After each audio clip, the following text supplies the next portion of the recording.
యొక్క మహాకృపలో మనమందరము కూడా భద్రపరచబడి మరి ఈ రోజు వరకు క్షేమముగా ఆయన సన్నిధిలో ఉన్నాము అంటే మన ఎడల దేవుని యొక్క ఉద్దేశం, దేవుని ప్రణాళిక ఏంటో మనము గుర్తించి మనం ముందు కొనసాగాలి. ఇంకా ఈ సంవత్సరానికి 2 నెలలు మాత్రమే మన మధ్యలో ఉన్నాయి. సంవత్సరాలు, దినాలు గడిచిపోతూ ఉన్నాయి. గడిచిపోతున్న ఈ దినాలలో నా భక్తి జీవితం ఎంత, నేను ఎంతగా ఆధ్యాత్మికమైన స్థితిలో ఎదిగాను, ఎంతగా ప్రభు కొరకు నేను జీవించగలుగుతున్నాను అని ఎప్పటికప్పుడు మనము ప్రశ్నించుకుని పరిశీలనతో జీవించటం అనేది క్రైస్తవులంగా మనం గుర్తించవలసిన విషయం. ఎన్నో వాక్యాలు వింటున్నాం, ఎన్నో సంగతులు దేవుడు తన గ్రంథంలో మన కొరకు వ్రాయించి మనకు వినిపిస్తున్నప్పుడు నిజంగా మన జీవితాలు దేవుని కొరకు ఒక ప్రత్యేకమైనటువంటి విధానంలో ఉండాలి అని మనం గుర్తించి ముందుకు కొనసాగాలి. మనము గత కొన్ని దినాలుగా ఆగూరు గారు పలికినటువంటి దేవోక్తులను గురించి ధ్యానం చేసుకుంటూ వస్తూ ఉన్నాము. మరి ఆగూరు గారు పలికినటువంటి ఈ దేవోక్తులలో ఎన్నో సంగతులు, ఎన్నో విషయాలు మనము నేర్చుకుంటూ వస్తూ ఉన్నాం. మనము నేర్చుకోవటం కాదు, నేర్చుకోవటానికి ముందుగా వాటిని ఆచరణలో పెట్టడానికి మనం ఇష్టపడాలి. మనము విని వెళ్ళిపోతే ప్రయోజనం లేదు, విని వాటి ప్రకారం నడుచుకుంటే మనకు ప్రయోజనం. కనుక బహు జాగరూకతతో మనమందరము కూడా దైవ ప్రణాళికలో ఒక దైవ ఉద్దేశం కలిగిన వారిగా ముందుకు వెళ్ళటానికి మనము సిద్ధపడదాం. చిన్న ప్రార్థన చేసుకొని వాక్య భాగములోనికి వెళదాం. పరిశుద్ధుడైన మా ప్రియ పరలోకపు తండ్రి, మీ ఘనమైన శ్రేష్టమైన నామానికి వందనాలు చెల్లిస్తూ ఉన్నాము. నీ మహాప్రేమను బట్టి, నీ ఉన్నతమైన కృపను బట్టి మమ్ములను 9 నెలలు మీ కృపగలిగిన హస్తాల క్రింద దాచి ఎన్నో ప్రమాదాలలో, ఎన్నో బలహీనతలలో, ఎన్నో మరణకరమైనటువంటి పరిస్థితులలో మా యొక్క జీవితాలను జ్ఞాపకం చేసుకొని లేవనెత్తి మరోసారి సహవాసముగా మీ సన్నిధిలో మేమందరము కూడుకొని నీ మాటలు వింటుండగా సమయోచితమైన మీ జ్ఞానమును, పరిశుద్ధాత్మ సహాయమును అనుగ్రహించి మీ మాటలుగా బోధించగలిగినటువంటి జ్ఞానం మీరు నాకు అనుగ్రహించమని మీ చిత్తానికి మమ్ములను మేము అప్పగించుకొనుచు మా జీవితాలలో మీ మాటల ద్వారా మేలు మేము పొంది నీకిష్టమైన వారిగా జీవించుటకు సిద్ధపరచమని యేసుక్రీస్తు ప్రభువు పేరిట ప్రార్థించి స్తుతించి వేడుకుంటున్నాము తండ్రి, ఆమేన్. సామెతల గ్రంథం 30వ అధ్యాయం 22, 23 వచనాలు మనం చదువుకుందాం. బైబిల్ గ్రంథములో సామెతల గ్రంథము 30వ అధ్యాయము 21 నుండి చదువమ్మా. భూమిని వణికించునవి 3 కలవు, అది మోయలేనివి 4 కలవు. అవేవనగా, రాజరికమునకు వచ్చిన దాసుడు, కడుపు నిండా అన్నము కలిగిన మూర్ఖుడు, కంటకురాలయుండి పెండ్లి అయిన స్త్రీ, యజమానురాలికి హక్కుదారురాలైన దాసి. చాలండి. ప్రియులారా, ఆగూరు గారు పలికినటువంటి ఈ మాటలలో నిజంగా మనము ఆలోచించవలసింది, మన జీవితాలను పరిశీలన చేసుకోవలసింది ఎంతో ఉంది. భూమిని వణికించేవి 4 కలవు అని మాట్లాడుతూ ఆ 4టిలో 4 విషయాలు చాలా స్పష్టంగా ఇక్కడ తెలియచేశాడు. ఒకటి, రాజరికమునకు వచ్చినటువంటి దాసుడైతే, రెండవది కడుపు నిండా అన్నము కలిగిన మూర్ఖుడు అనేది ఇవి భూమిని వణికించేవా? ఇవి భూమి మోయలేనివా అంటే మోయలేనిదే. ఈ భూమిని దేవుడు పరిశుద్ధపరిచాడు. ఈ భూమి మీద జనాన్ని పరిశుద్ధంగా ఉండమని చెప్పాడు. ఈ భూమిని దేవుడు ఏర్పాటు చేసింది పాపాన్ని మోయటానికి కాదు, పరిశుద్ధత కలిగినటువంటి ప్రజలతో సర్వసృష్టి ఆనందంగా ఉండాలనేది దేవుని ఉద్దేశం. కానీ ఈ రోజున మనము సృష్టిని గురించి ఆలోచన చేస్తే ప్రియులారా, సృష్టి ఏడుస్తుంది అన్న విషయం తెలుసా? సృష్టి మూలుగుతుంది అన్న విషయం తెలుసా? సృష్టి బాధపడుతుంది అనే విషయం తెలుసా? గమనించండి ప్రియులారా, ఈ దినాన్న మనలను బట్టి దేవుడు మాత్రమే కాదు, ఈ సృష్టి కూడా బాధపడుతుంది, ఈ సృష్టి కూడా దుఃఖపడుతుంది, ఈ సృష్టి కూడా దేవుని ఎదుట చాలా వేదన వెళ్ళగక్కుతుంది. ఎందుకంటే మానవుడు చేస్తున్నటువంటి ఘోరమైనటువంటి కార్యాలు ఈ భూమిని వణికిస్తున్నాయి. ఈ భూమి నేను మోయలేను అని చెబుతుంది. కనుక ఈ భూమి యొక్క విధానమును మనం గుర్తు చేసుకుంటే, ఈ భూమి మోయలేనటువంటి వాటిలో మూడవది, లేక ఈ భూమిని వణికించేటువంటి వాటిలో మూడవది ఏంటంటే, కంటకురాలయుండి పెండ్లి అయిన స్త్రీ అన్నాడు. కంటకురాలయుండి పెండ్లి అయిన స్త్రీ. ప్రియులారా, ఎందుకు ఈ పదాన్ని ఇక్కడ ఉపయోగించవలసి వచ్చింది?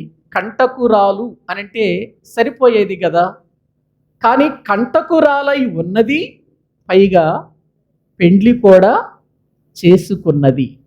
రెండు మాటలు మనకు ఇక్కడ కనిపిస్తాయి. అసలు కంటకురాలంటే ఎవరు? కంటకురాలంటే ఏం చేసేది? కంటకురాలని ఎవరిని అంటారు అని అంటే, అసహ్యమైన కార్యాలు జరిగిస్తూ జీవితములో మోసపోతూ మోసాన్ని కనపరుస్తూ తనను మోసం చేసుకునేది కాక తన కుటుంబాన్ని కూడా మోసపూరితమైన మార్గంలో నడిపించేది కంటకురాలు. ప్రియులారా, గమనించండి, కంటకురాలయుండి పెండ్లి చేసుకున్నది ఈ స్త్రీ అనంటే, తాను మోసపోవటమే కాక, తాను మోసం చేస్తూనే తాను అసహ్యమైన కార్యాలు చేస్తూనే పెండ్లి చేసుకుంది అనంటే, ఒక కుటుంబానికి ఆమె ఎలా మాదిరిగా ఉండగలదు? ఒక కుటుంబాన్ని ఏ రీతిగా నడిపించగలదు? ఒకసారి ఆలోచించండి. ఒక పురుషుని దగ్గరకు వెళుతుంది ఆమె, ఒక పురుషునితో ఏకం చేయబడుతుంది. ఒక పురుషుని దగ్గరకు వెళుతున్నటువంటి ఈమె ఏ రీతిగా ఉండాలి, ఏ రీతిగా ఉండాలని దేవుడు ఆశించాడు? ప్రియులారా, భార్య అనేటువంటిది భర్తకు ఏ రీతిగా ఉండాలి అని అంటే, బైబిల్ చెబుతుంది, భార్య దొరికిన వానికి మేలు దొరికెను అన్నాడు. ఒకసారి చూడండి వాక్యములో ప్రియులారా, అదే సామెతల గ్రంథం 18వ అధ్యాయము 22వ వచనాన్ని చదువుకుందాం. భార్య దొరికిన వానికి మేలు దొరికెను, అట్టివాడు యెహోవా వలన అనుగ్రహము పొందినవాడు. అంటే ఇప్పుడు భార్యగా భర్త దగ్గరికి వెళుతున్నటువంటి భార్య ఏం కలిగించాలి? భర్తకు మేలు కలిగించాలి. మేలు కలిగించేదిగా ఉండాలండి భార్య. అందుకే ఇచ్చాడు దేవుడు. నరుడు ఒంటరిగా ఉండుట మంచిది కాదని దేవుడు ఆమెకు సాటి అయిన సహాయముగా ఉండాలని ఆశించాడు. అదే కదా ఆదికాండము 2వ అధ్యాయం 18వ వచనాన్ని ఒకసారి చదవండి.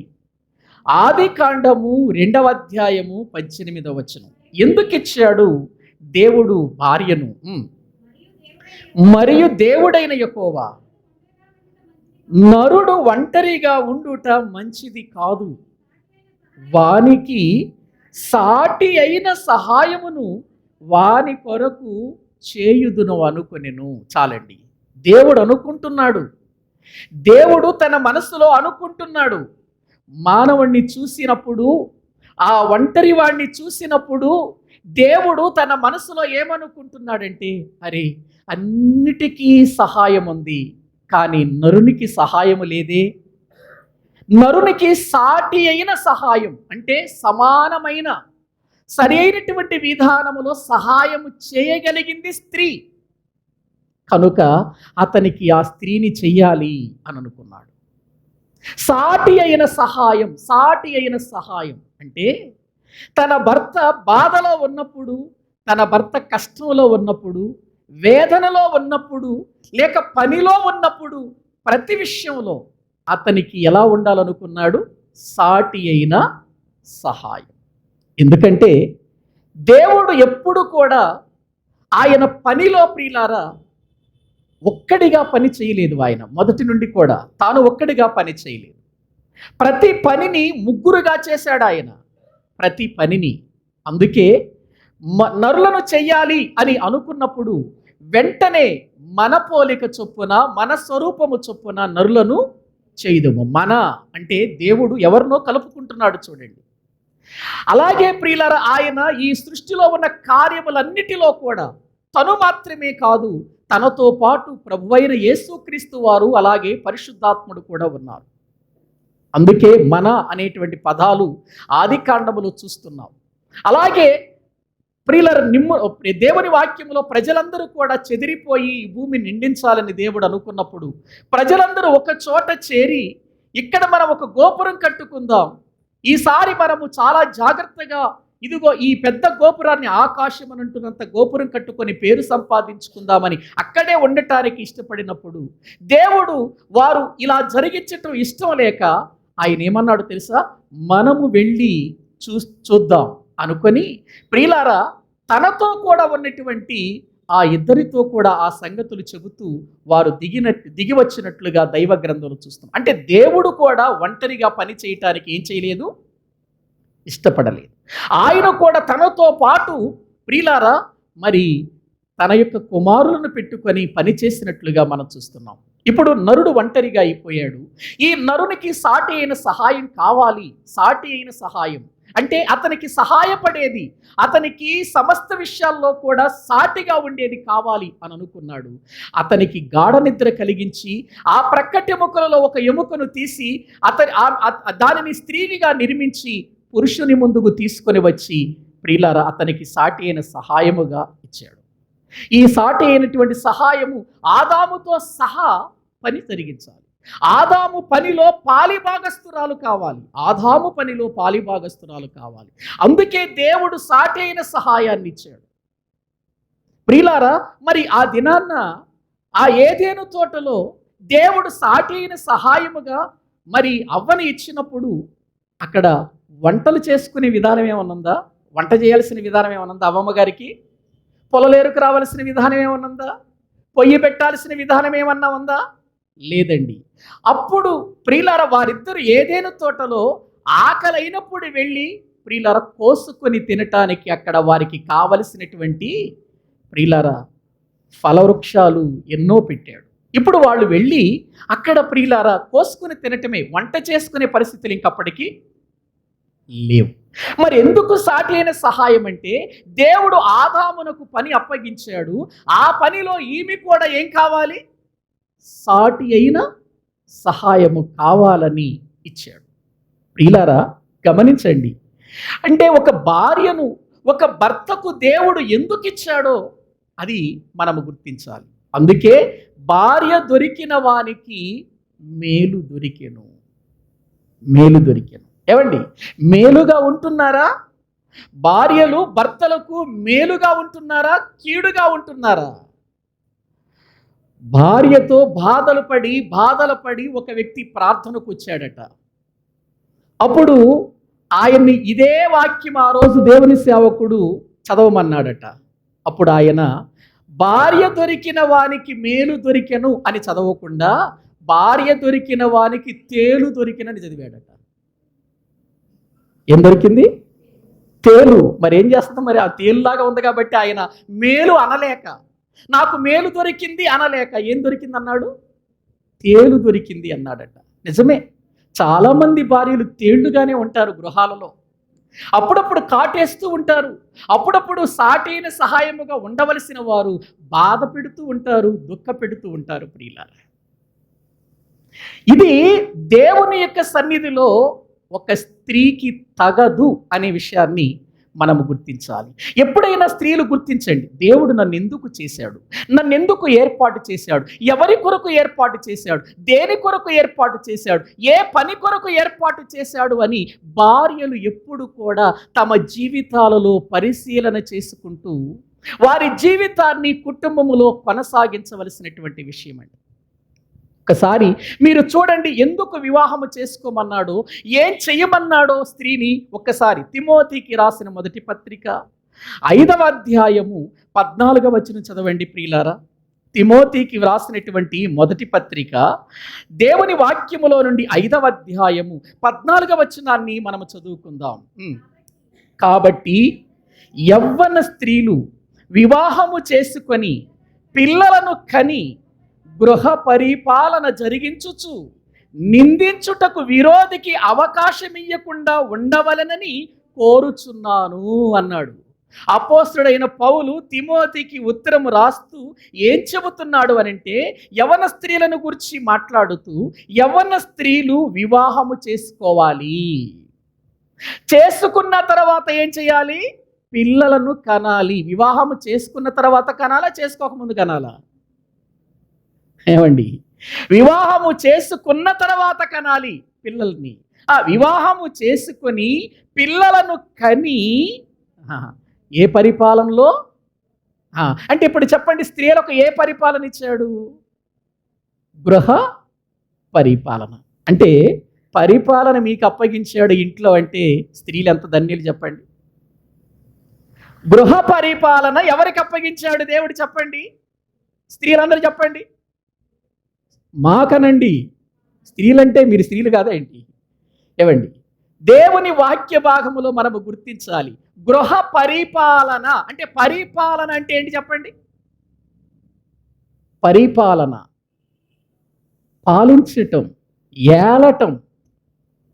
ఏలటం అంటే భర్తను ఏలటం కాదు ప్రియులారా. గృహ పరిపాలన అన్నాడు అనంటే నీ ఇంటిని జాగ్రత్తగా కట్టుకోవలసినటువంటి అవసరత నీ మీద ఉంది.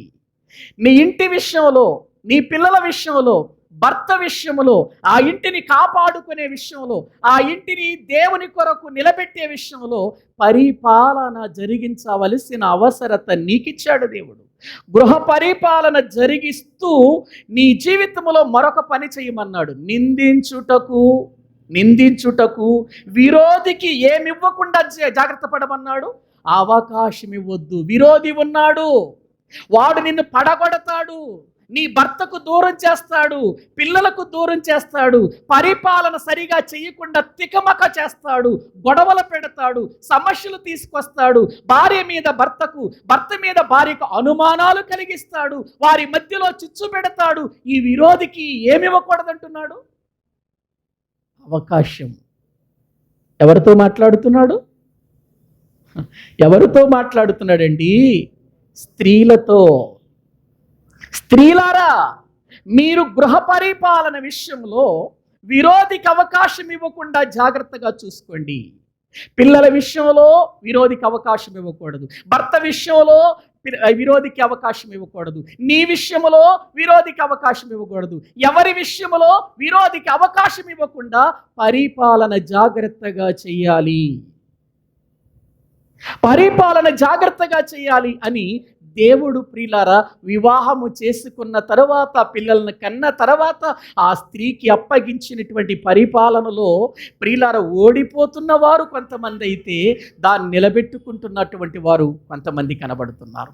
ఈ పరిపాలన సరిగా చెయ్యకుండా పెండ్లి అయినా కూడా కంటకురాలుగా ఉంటే ప్రియులారా పరిపాలనలో ఓడిపోయావు. నీవు కుటుంబ విషయములో ప్రియులారా నువ్వు పడిపోయావు. కుటుంబాన్ని కట్టే విషయంలో నీ జ్ఞానము మూఢత్వములోనికి వెళ్ళిపోయింది. అందుకే జ్ఞానవంతురాలు తన ఇల్లు కట్టును, మూఢురాలు తన చేతులతో తన ఇంటిని ఓడబెరుకును. కట్టుకోవలసిన స్త్రీ కుటుంబాన్ని ఓడబెరుకుతుంది అనంటే ఆమెలో ఎక్కడో విరోధికి చోటిచ్చినటువంటి స్థితి కనబడుతుంది, ఎక్కడో లోపం కనబడుతుంది, ఎక్కడో అపజయం కనబడుతుంది, ఎక్కడో ఆమె యొక్క స్థితిని మరిచిపోయిన స్థానం కనబడుతుంది. గ్రహించండి. పురుషుడు లేనప్పుడు నీ ఇంటిలో నువ్వు ఉండవలసినటువంటి జాగ్రత్తలు నీవు ఉంటున్నావా? పిల్లల విషయంలో జాగ్రత్త తీసుకుంటున్నావా? ప్రియులారా, ఒక కంటకురాలు, ఒక అసహ్యమైనటువంటి స్త్రీ తన భర్త ఇంటిలో లేనప్పుడు ఆమె జరిగిస్తున్న కార్యాలేంటో ఒక అధ్యాయం అంతా రాశాడు బైబిల్ గ్రంథంలో. చూద్దాము రండి. సామెతల గ్రంథం 7వ అధ్యాయం. సామెతల గ్రంథం దేవుని వాక్యములో నుండి 7వ అధ్యాయం 9వ వచనం నుండి చదవండి. ప్రియులారా, బైబిల్ గ్రంథములో మనము చూస్తే 7వ అధ్యాయము 9వ వచనము నుండి మనము చదువుకుందాం. వాడు జార స్త్రీ సందు దగ్గరనున్న వీధిలో తిరుగుచుండెను, దాని ఇంటి మార్గమున నడుచుచుండెను. అంతటా వేశ్యావేషము వేసుకొనిన కపటము గల స్త్రీ ఒకతే వారిని ఎదుర్కొనవచ్చెను.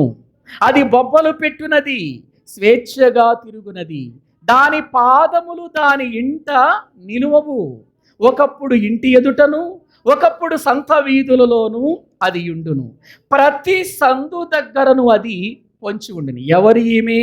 పురుషుడు ఉన్నామే, పురుషుడు లేని ఆమె. 19వ వచనం చదవండి. పురుషుడు ఇంట లేడు. ఎవరు చెప్పండి? పెండ్లైన స్త్రీయా, పెండ్లి కాని స్త్రీయా? ఏమి? పెండ్లైన స్త్రీయే. పెండ్లి అయినటువంటి స్త్రీ సందు దగ్గర తిరగాల్సినటువంటి అవసరం ఏముంది? సందుల మధ్యలో తిరగవలసిన అవసరత పెండ్లి అయిన స్త్రీకి ఏముంది చెప్పండి ప్రియులారా? పెండ్లి అయినటువంటి స్త్రీ తన కుటుంబములో ఉండి ప్రియులారా చక్కగా తన కుటుంబాన్ని ఎలా కాపాడుకోవాలో ఆలోచించవలసినటువంటి ఈ స్త్రీ కుటుంబం విషయం మరిచిపోయి భర్తను ప్రక్కన పెట్టి భర్త లేడు అనేటువంటి ఉద్దేశంతో వీధులలోనికి వెళ్ళి సందులలో తిరుగుతుందంటే సందుల దగ్గర ఏం పని మీకు చెప్పండి? పైగా ఏ వేషం వేసుకుని తిరుగుతుందో తెలుసా? ఈ పెండ్లి అయిన స్త్రీ వేశ్యావేషం వేసుకుని తిరుగుతుంది. ఏమండి, పెండ్లి అయిన స్త్రీ భర్త ఉండగా వేశ్యావేషం వేసుకుని తిరగవలసిన అవసరత ఏముంది చెప్పండి? కంటకురాలు భూమిని వణికించేది, ప్రజలను తప్పు మార్గములోనికి నడిపించేది. వేశ్యావేషము వేసుకొని వీధు సందులలో తిరుగుతుంది. దాని ఇంట పాదాలు నిలవవంట. ఆమెకు ఇంటి దగ్గర పాదాలు నిలవవట. కొంతమంది అంతేనండి, ఇంటి దగ్గర కాళ్ళు నిలవండి. ఆ ఇంటికి ఈ ఇంటికి, ఆ ఇంటికి ఈ ఇంటికి తిరిగి లేనిపోయిన మాటలు చెప్పి గొడవలు తెచ్చుకోవటం తప్ప ఏముంది చెప్పండి? వెళ్ళండి, ఇదిగో పలానా ఇంటికి వెళ్ళి దేవుని వాక్యం చెప్పండి, సువార్త చెయ్యండి, ప్రార్థన చేయమంటే ఎవ్వరు చేయరు. కానీ ప్రియులారా, ఆ ఇంటి సంగతులు ఈ ఇంటికి, ఈ ఇంటి సంగతులు ఆ ఇంటికి మోసుకొని వెళ్ళి కుటుంబాలను పాడు చేసే కంటకురాలైనటువంటి స్త్రీలు ఈనాడు ప్రియులారా ఎంతో మంది కనబడటం వలన ఎన్నో కుటుంబాలు పతనమైపోతున్నాయండి. ఒక కుటుంబాన్ని కట్టవలసిన స్త్రీ ఒక కుటుంబాన్ని పాడు చేస్తుంది అనంటే, ఒక కుటుంబంలో దైవాశీర్వాదముతో జీవించవలసినటువంటి స్త్రీ దైవాశీర్వాదానికి బదులుగా శాపాన్ని కొని తెచ్చుకునే స్థితిలో ఉందంటే కంటకురాలు కాదంటారా? ఈమె భూమిని వణికించేది కాదా? మనుషులు ఈమె వలన పాడైపోవటం ప్రియులారా జరగటం లేదా? ఒక్కసారి మీరు ఆలోచించండి. ఈ మాటలు ఠాగూరు గారు రాసినటువంటి ప్రతి మాటలో కూడా ఎంతో ప్రియులారా మనము నేర్చుకోవలసినటువంటి విషయాలు ఉన్నాయండి, ఎన్నో ఉన్నాయండి. వాక్యం చెబుతుంది చూడండి, ఆమె వేశ్యావేషము వేసుకొని కపటము గల స్త్రీ ఒకటి వారిని ఎదుర్కొనవచ్చెను. కపటముతో ప్రియులార వేశ్యావేషము వేసుకొని ప్రియులార ఒక పడుచువాడు తిరుగుతూ ఉంటే ఆ సందులో ప్రియులార అతనికి ఎదురుగా వచ్చిందట. ఎందుకు ఎదురుగా రావటం? ఒక స్త్రీ ఒక పురుషుణ్ణి చూసినప్పుడు ప్రక్కకు వెళ్ళవలసినటువంటి స్త్రీ ఎదురుగా ఎందుకు వస్తుంది? ఎదురుగా ఎందుకు నిలబడుతుంది చెప్పండి? ఆమె ఆలోచనలు బాగాలేదు, ఆమె తలంపులు బాగుండలేదు, ఆమె ఉద్దేశాలు బాగుండలేదు, ఆమె యొక్క ప్రవర్తన బాగుండలేదు. కుటుంబాలు ఎందుకు పతనమైపోతున్నాయి చెప్పండి? కొన్నిసార్లు కొంతమంది ప్రియులారా భర్తల దగ్గర కూర్చున్నప్పుడు ఏడ్చినటువంటి భర్తలు నాకెంతో మంది తెలుసండి. కన్నీళ్లు పెట్టుకునే భర్తలు భార్యల విషయంలో ఎంతో మంది తెలుసండి. ఏమీ చేయలేక మౌనంగా ఉండిపోతున్నానండి అని బాధపడుతూ చెప్పుకునేటువంటి భర్తలు తెలుసండి. ప్రియులారా, ఒక ఇంటిలో ఒక స్త్రీ ఎలా మెదగాలో, ఏ విధముగా నడవాలో, ఒక స్త్రీ ఏ విధంగా కుటుంబాన్ని కట్టాలో, గృహ పరిపాలన చెయ్యాలో, ఆ పరిపాలన చెయ్యక మాని సందులలో తిరుగుతుంది అంటే, పడుచు వారికి ఎదురుగా వెళుతుంది అంటే, ఈమె ఆలోచనలు బాగున్నాయా? ఈమె తలంపులు బాగున్నాయా? ఈమె కుటుంబాన్ని ఏం కట్టగలదో ఒక్కసారి మీరు ఆలోచించండి ప్రియులారా. చూడండి, అక్కడ వ్రాయబడుతున్నటువంటి మాటలు, ఒకప్పుడు 12వ వచనంలో, ఒకప్పుడు ఇంటి ఎదుటను, ఒకప్పుడు సంత వీధులలో కనబడుతుంది. ఇంటి దగ్గర కనబడవలసినటువంటి స్త్రీ మళ్ళీ ఎక్కడ కనబడుతుంది చెప్పండి? సంత వీధులలోన. సంత వీధులలో ఏం పనండి ఈమెకు?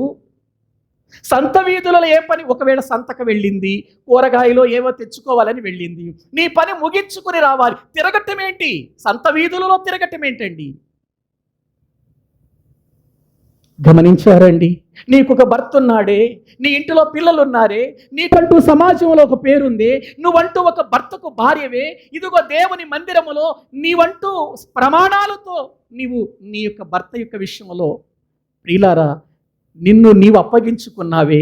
అటువంటి నీవు భర్త లేనప్పుడు వీధి సందులలో, సంత వీధులలో తిరగవలసినటువంటి అవసరత ఎందుకు వచ్చింది అనంటే, కంటకురాలు యొక్క పని అదే, కంటకురాలు యొక్క విధానం అదే. చూడండి వాక్యములు, ఆమె ఎంత ఘోరమైన పనులు చేస్తుందంటే, ప్రతి సందు దగ్గరను అది పొంచి ఉంటుంది. ప్రతి ప్రియులారా సందు దగ్గర.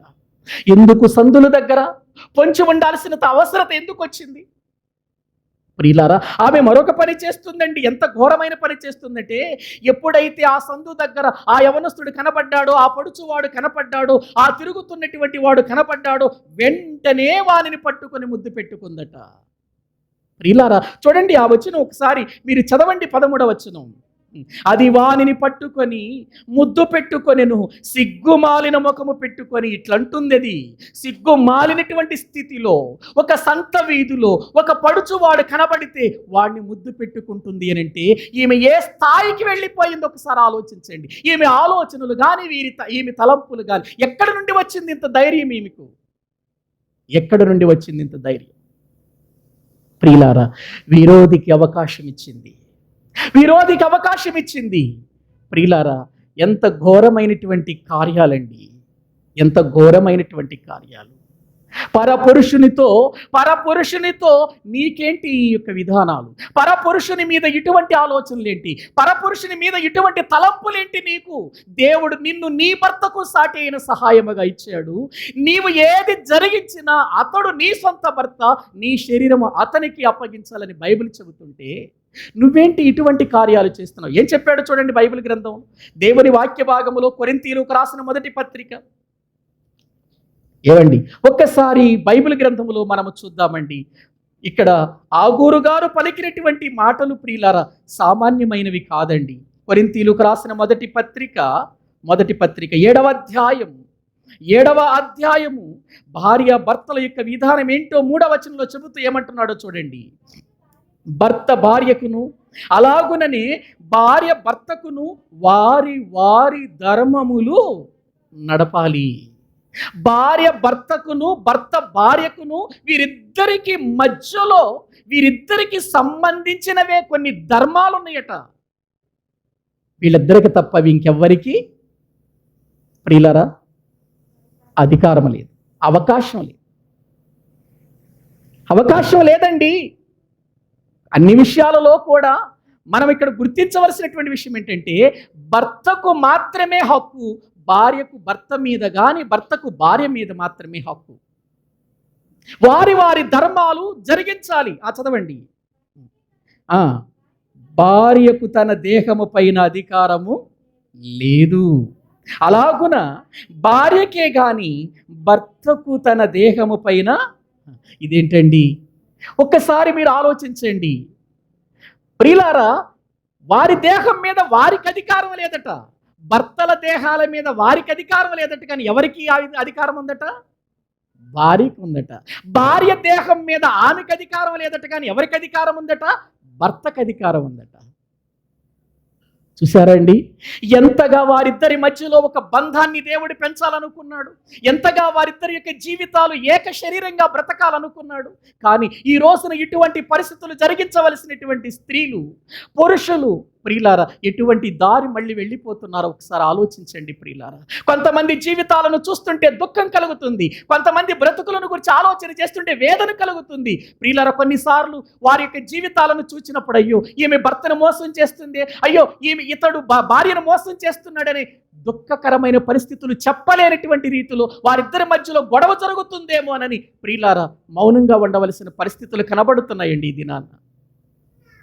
ఆలోచించండి కంటకురాలుగా తయారై ఈ రోజున ప్రియులారు ఎటువంటి పరిస్థితుల మధ్యలో గుండా స్త్రీలు వెళుతున్నారు గమనించండి. కుటుంబంలో మంచి పరిపాలన చేయవలసిన వారు, సాటి అయిన సహాయముగా ఉండవలసినటువంటి వారు ఏ రీతిగా నడుచుకుంటున్నారండి గమనించండి. రండి మళ్ళీ సామెతల గ్రంథం 7వ అధ్యాయములో ప్రియులారా ఈ సిగ్గుమాలిన ముఖం పెట్టుకునేది ఏం జరిగిస్తుందో చూద్దాము రండి. ఏం జరిగిస్తుంది ఈ సిగ్గుమాలినటువంటి ముఖం పెట్టుకొని ప్రియులారా ఏం జరిగిస్తుంది అని అంటే 14వ వచనం చదవండి. సమాధాన బలులను నేను అర్పింపవలసి ఉంటిని, నేడు నా మొక్కుబళ్ళు. ఇంక మళ్ళీ మొక్కుబళ్ళు కూడా ఉన్నాయా అంటే ఈమె బలులు కూడా జరిగిస్తుందా? ఎందుకండి బలులు? దేనికి? సమాధాన బలులా? నీ వలనే సమాధానం కోల్పోతుంటే, నువ్వే సమాధానాన్ని తీసివేస్తుంటే, నువ్వే సమాధానమును తీసివేసేటువంటి అసమాధానమునకు నీవే అధికారిగా జీవిస్తూ మళ్ళీ ఏ బలులు అర్పిస్తుంది? సమాధాన బలులు. నీ వలన ఎన్నో కుటుంబాలు పాడైపోతున్నాయి, ఎంతో మంది జీవితాలు పాడైపోతుంటే మళ్ళీ సమాధాన బలులా? ఎందుకు? మళ్ళీ మొక్కుబళ్ళు కూడా ఉన్నాయంటే అమ్మగారికి. ఏం మొక్కుబడో మరి అంటే ఈరోజు నేను సందుల్లోనికి వెళుతున్నప్పుడు ప్రతి సందులో ఒక పడుచువాడు కనబడాలని మొక్కుబళ్ళేమో మరి. గమనించండి ప్రియుల, కఠినంగా ఉన్నాయండి ఈ మాటలు. వింటుంటే ప్రియుల బాధ కలుగుతుందండి. అసలు చదువుతుంటేనే ఇటువంటి విషయాలు దేవుడు ఎందుకు వ్రాయించాడు అని అనిపిస్తుందండి. వ్రాయించవలసి ఉంది. ఇవే రాయకపోతే ప్రియుల గృహ పరిపాలనలు పాడైపోతాయండి. ఇవే రాయకపోతే కుటుంబాలు నాశనం అయిపోతాయండి. గమనించండి. చదవండి కింద భాగంలో మనము చూస్తే ప్రియులారా, కాబట్టి నేను నిన్ను కలుసుకొనవలెనని రాగా, నిన్ను ఎదుర్కొనవలెనని బయలుదేరగా నువ్వే కనపడ్డావు. అంటే ఈమె ఆలోచన చూడండి, ఆమె ఎదుర్కోవాలని వెళుతుందట, ఆమె కలుసుకోవాలని వెళుతుందట, కానీ నువ్వే ఎదురొచ్చావు, నాకు ఎంత అదృష్టమో అనుకుంటుందామె. ఎంత అదృష్టం నేను వివరించను కానీ ప్రియులారా చదవండి కింద. నా మంచం మీద రత్న కంబళ్లను, ఐగుప్తు నుండి వచ్చి విచిత్రపు పనిగల నార దుప్పట్లను నేను. ఈ విషయం ఎవరికి చెబుతుంది? భర్తకు చెబుతుందా? ఇంట్లో ఉన్న మంచం విషయం, ఇంట్లో ఉన్నటువంటి ప్రియులారా ఆ యొక్క మంచం మీద ఉండవలసినటువంటి ఆ నిష్కళంకమైన పరుపు గురించి ఎవరికి చెబుతుంది? నేను ఒక విషయం చెప్పనా, బైబిల్ గ్రంథములో ఉన్నటువంటి మాటలు ఎంత పవిత్రమైనవో మనము గుర్తించాలి ప్రియులారా. చాలామంది వారి యొక్క పెండ్లి పత్రికల మీద వివాహం అన్ని విషయములలో ఘనమైనది అని కొట్టిస్తారంతే. కానీ అది అంతటితో ఆగిపోయినటువంటి మాట కాదండి. వివాహము అన్ని విషయములలో ఘనమైనది గాను, పానుపు నిష్కళంకమైనది గాను ఉండాలి. నిష్కళంకముగా ఉండవలసిన తన ఇంటిలో పాన్పు గురించి ఎవడో పరువు ప్రియులారా పక్కవాడికి చెబుతుంది అనంటే, ఎక్కడో ప్రియులారా మరి ఆ పడుచువాడికి చెబుతుంది అనంటే, పరపురుషుడికి చెబుతుందంటే ఈమె స్థితి ఏంటండి? కంటకురాలు కాదా? నా ఇంటిలో మంచం ఉందని ఆ పరుపు మీద రత్న కంబళ్ళు పరిచానని అతనికి ఎందుకు చెప్పాలి? ఆమె ఆలోచనలు అలా ఉన్నాయండి. చదవండి కింద. చలియున్నాను, ఉదయము వరకు వలపు తీర తృప్తి పొందము రమ్ము, పరస్పర మోహము చేత చాలా సంతుష్టి నొందుదు రమ్ము. ఎవరు లేరట ఇంట్లో? భర్త లేడు, పురుషుడు ఇంట లేడు, దూర ప్రయాణం వెళ్ళిపోయాడు. చాలా దినాల వరకు రాడు. పురుషుడు ఇంట లేని సంగతి ఎందుకు పరపురుషునికి చెబుతున్నావు అంటే, నీ ఆలోచనల్లో పాడైపోయావు, నీ తలంపులు పాడైపోయినాయి, ఒక కంటకురాలుగా మారిపోయావు. నీవు భూమిని వణికించే పరిస్థితులండి. పురుషుడు ఇంట లేడు, దూర ప్రయాణం వెళ్ళి ఉన్నాడు, అతడు సొమ్ము సంచి చేత పట్టుకొని పోయెను, పొన్నమి నాటి వరకు ఇంటికి. ఇవన్నీ చెప్పాలా?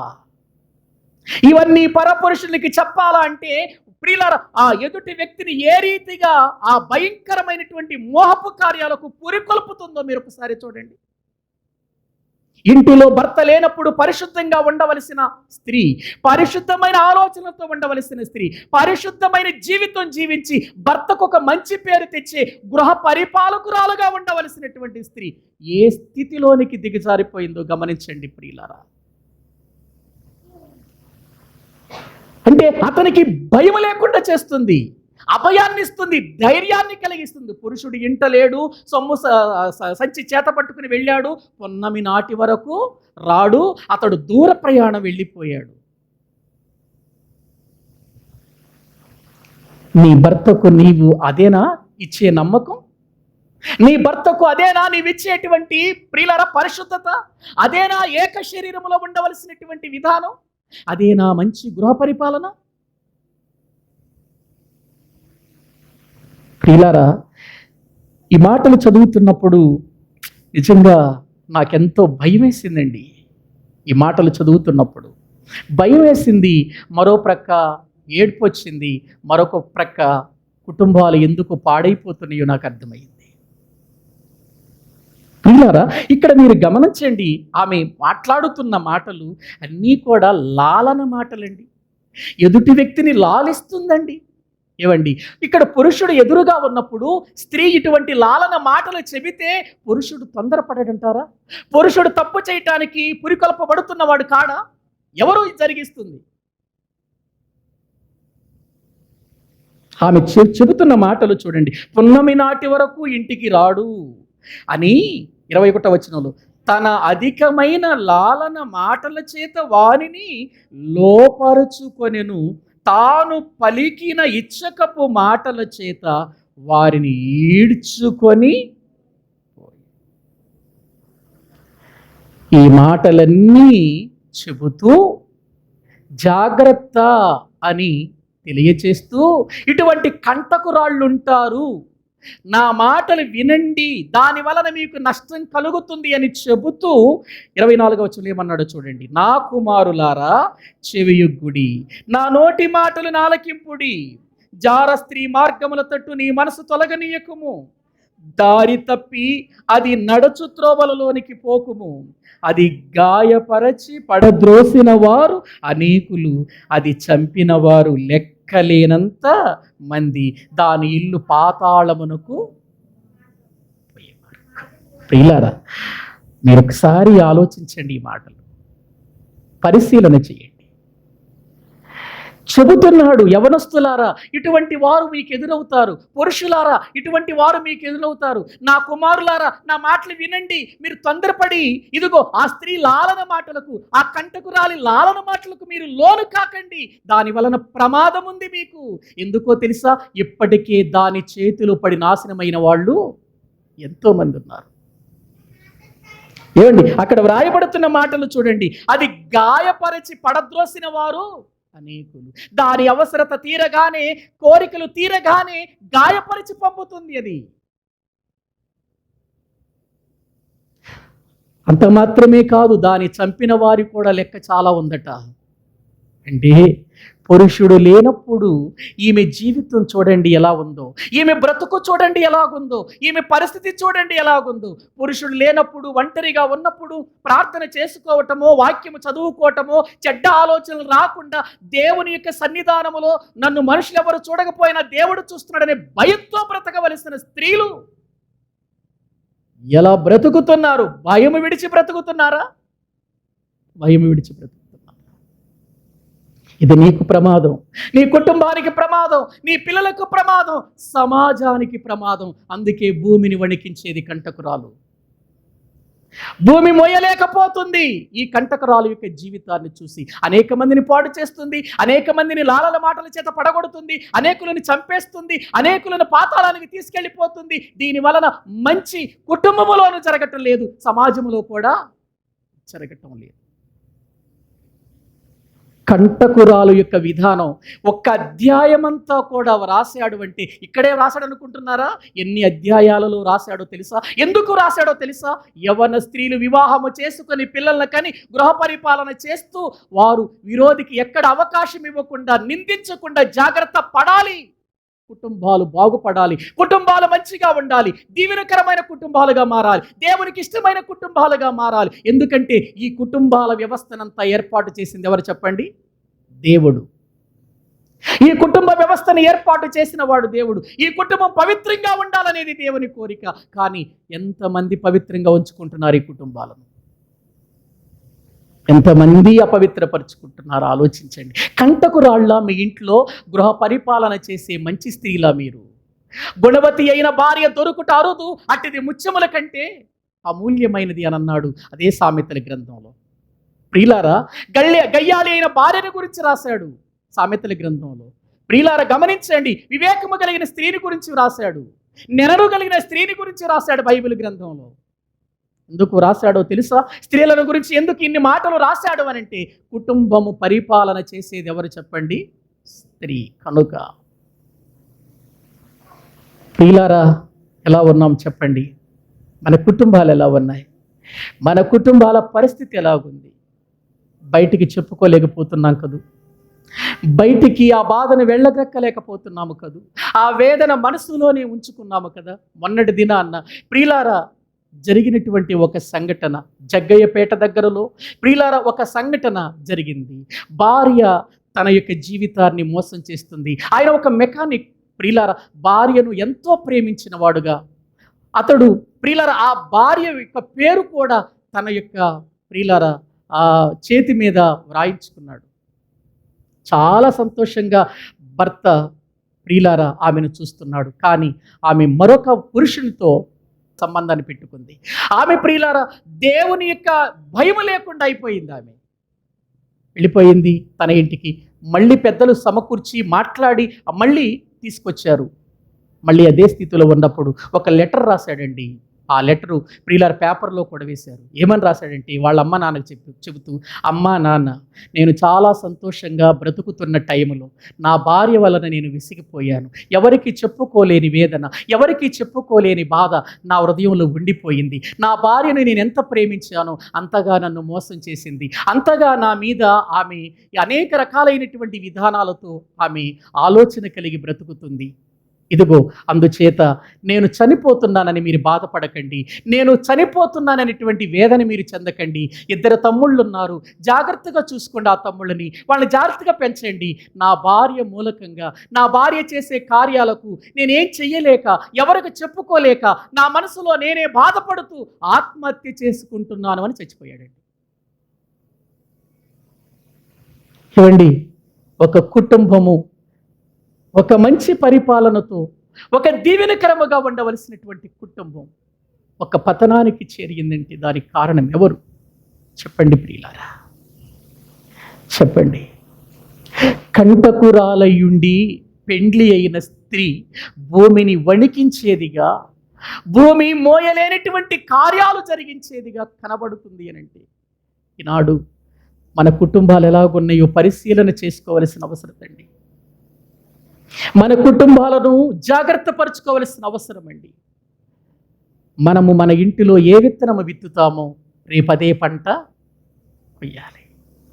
అందుకే దేవుని వాక్యం చెబుతుంది, ఇప్పటికైనా మారండి, ఇప్పటికైనా బ్రతుకులు మార్చుకోండి, ఇప్పటికైనా మీ ఆలోచనలు పరిశుద్ధంగా చేసుకోండి, ఇప్పటికైనా మంచి గృహ పరిపాలన చేసే స్త్రీలుగా విరోధికి అవకాశం ఇవ్వక దేవుని సన్నిధిని కలిగిన కుటుంబాలుగా మార్చుకొని దైవ దీవెనలతో దేవుని యొక్క సన్నిధానములో రేపు ఆయన ఎదుటి నిలబడినప్పుడు ఆయన వివాహము ఘనమైనదిగా చేసి నా దగ్గరకు వచ్చావు, రా పరలోకానికి అనే రీతిగా చెయ్యి. వివాహము ఇక్కడ ఘనమైనది కాదు, ఘనమైనది గాను అని అక్కడ ప్రియులారా ఆయన ప్రారంభించాడు. చూడండి, వివాహము పెళ్లి చేసుకోవటంతో ఘనమైంది కాదు, పెళ్లి చేసుకున్న తరువాత ఆ యొక్క వివాహము, ఆ వివాహములో వారి జీవితాలు, వారి బ్రతుకులు, వారి ప్రవర్తన, వారి యొక్క భక్తి జీవితం బాగుండి ఆ వివాహములో వారి విజయాన్ని సంపాదించి ప్రభు దగ్గర నిలిచినప్పుడు అప్పుడు దేవుడు అనాలి, ఈ వివాహము ఘనమైనది, ఘనమైనదిగా దాన్ని కొనసాగించావు, పానుపు నిష్కలంకమైనది అనిగా దానిగా చేశావు, కాబట్టి నీవు నిజమైనటువంటి కుటుంబీకురాలుగా పరిపాలన చేసిన దానిగా ఉన్నావు, కాబట్టి వచ్చే నా రాజ్యములో కనాలి దేవుడు, అక్కడ నాలి. అప్పటి వరకు ఈ వివాహం యొక్క విధానం కొనసాగుతూనే ఉందన్న విషయం మర్చిపోకండి. ఆ నిత్య జీవం, ఆ కుటుంబాన్ని కట్టిన దేవుని యొద్దకు కుటుంబముగా మనం అందరం అక్కడికి వెళ్ళటానికి పరిపాలనలో స్త్రీలు మీ యొక్క జాగ్రత్తను వహించి, ఎందుకు దేవుడు మిమ్మల్ని ఏర్పాటు చేశాడు, ఎవరి కొరకు ఏర్పాటు చేశాడు, ఏ కుటుంబములో నిన్ను ఉంచాడు, ఎటువంటి పిల్లల్ని నీకు ఇచ్చాడు, ఎటువంటి జీవితాన్ని నీకు ఇచ్చాడు, ఎటువంటి భర్తను నీకు ఇచ్చాడు ఆలోచించి ఒక మంచి నిర్ణయం చేసుకొని దేవుని కొరకు దీవెనకరమైన కుటుంబముగా నీ కుటుంబాన్ని మార్చుకోవాలని ఈ మాటలు చెబుతూ ఈ మాటలు ముగిస్తున్నాను. తలలు వంచండి, ప్రార్థన చేసుకుందాం. తలలు వంచండి, ప్రార్థన చేసుకుందాం. ప్రియ దేవుని బిడ్డలారా, దేవుని మాటలు చాలా ఉన్నతమైనవి కదా. దేవుడు మన కుటుంబాల విషయంలో ఎంత శ్రద్ధ తీసుకున్నాడో ఒకసారి ఆలోచించండి. కంటకురాలైన స్త్రీ ఒక కుటుంబంలో ఉందంటే తన కుటుంబమే కాదు, ఎన్నో కుటుంబాలు పాడు చేస్తుంది, ఎన్నో కుటుంబాలు నాశనం చేస్తుంది. నీ ఇంటిలోనూ ఒక మంచి గృహ పరిపాలన చేసే స్త్రీవేనా? నీ ఇంటిలో ఒక మంచి గృహ పరిపాలన చేసే స్త్రీవేనా? విరోధికి అవకాశం ఇచ్చి నీ కుటుంబాన్ని, నీ బిడ్డలను పాడు చేసుకుంటున్నావా? నిత్యనాశనానికి నడిపిస్తున్నావా? ఒక్కసారి పరిశీలన చేసుకో. అయ్యా, ఒకవేళ కంటకురాలు లాంటి జీవితం నాలో ఉంటే తీసేయండి. నా కుటుంబాన్ని నేను కట్టుకుంటాను. నేను ఒక చెడు విత్తనము వేసి నా కుటుంబంలో ఆ పంట కోసే వ్యక్తిగా నేను ఉండకూడదు నాయన. సహాయం చేయండి ప్రభు. మనలను మనము దేవునికి అప్పగించుకొని ప్రభు సన్నిధానములో దేవుని పాదాలు పట్టుకొని దేవుని సహాయాన్ని కోరుకొని ఇప్పటికైనా మంచి పరిపాలన చేసి మన కుటుంబాలు దైవ సన్నిధానములో ఒక దీవెనకరమైన కుటుంబాలుగా ఉండటానికి మనము దేవునికి అప్పగించుకుందాం. దేవుని సన్నిధానములో మన జీవితాలను కాపాడుకుందాం. మన కుటుంబాలను అపవాది చేతికి దక్కకుండా మనము జాగ్రత్తగా కాపాడుకుందాం. ప్రార్థన చేసుకుందాం. మా ప్రియ పరలోకపు తండ్రి, జాగ్రత్తగా మేము కట్టుకొని అయ్యా, మేము నాశనాన్ని తెచ్చుకునే వారిగా కాకుండా శాపగ్రస్తమైన కుటుంబాలుగా మా కుటుంబాలను మార్చుకునే వారిగా కాకుండా రేపు మా పిల్లలు, వారి తర్వాత వచ్చే తరం, ఆ తర్వాత వచ్చే తరము ఏ ప్రభువనైనా తప్పు బీజాన్ని మేము వేశామో అది వారు కోయక మేము మంచి బీజాన్ని వేసి అది వారి జీవితాలలో ఫలితముగా ఉండినట్లుగా తగిన సహాయము చేయండి నాయన. మీ వాక్యము విన్న మా జీవితాలు, మా బ్రతుకులు బహు జాగ్రత్తగా నీ సన్నిధానములో ప్రభువా నీ వాక్యాన్ని వింటూ పరిశుద్ధత కలిగి బ్రతుకున్నట్లుగా తగిన సహాయము చేయండి. ప్రతి కుటుంబాన్ని నిత్య జీవం కొరకై మీరు సిద్ధపరచమని, మొదటి కుటుంబాన్ని కట్టుటలో మీ ఉద్దేశము అదేనని మేము గుర్తించి ఈ లోకములో బ్రతికే 60-70 సంవత్సరాల జీవితం కోసం మా జీవితాలను నాశనము చేసుకొనక ఈ మిగిలిన జీవితమైన మీ కొరకు సమర్పించి బ్రతుకున్నట్లుగా నీ వాక్యము చేత జాగ్రత్త పడి జీవించున్నట్లుగా సహాయము చేయమని, ఈ మాటలు వింటున్న ప్రతి వారి జీవితాన్ని మీరు కదిలించి మంచి మార్గములో నడిపించమని ప్రార్థిస్తూ యేసుక్రీస్తు ప్రభువు పేరిట ప్రార్థించి స్తుతించి వేడుకుంటున్నాము తండ్రి. ఆమేన్. మన తండ్రి అయిన దేవుని ప్రేమ, ఆయన కుమారుడైన యేసుక్రీస్తు వారి యొక్క కృప, పరిశుద్ధాత్మ నిత్య సహాయము సన్నిధి ఇక్కడ కూడిన మనకును సకల పరిశుద్ధులకును సదాకాలము తోడయుండి నడిపించునుగాక. ఆమేన్. అందరికీ వందనాలండి.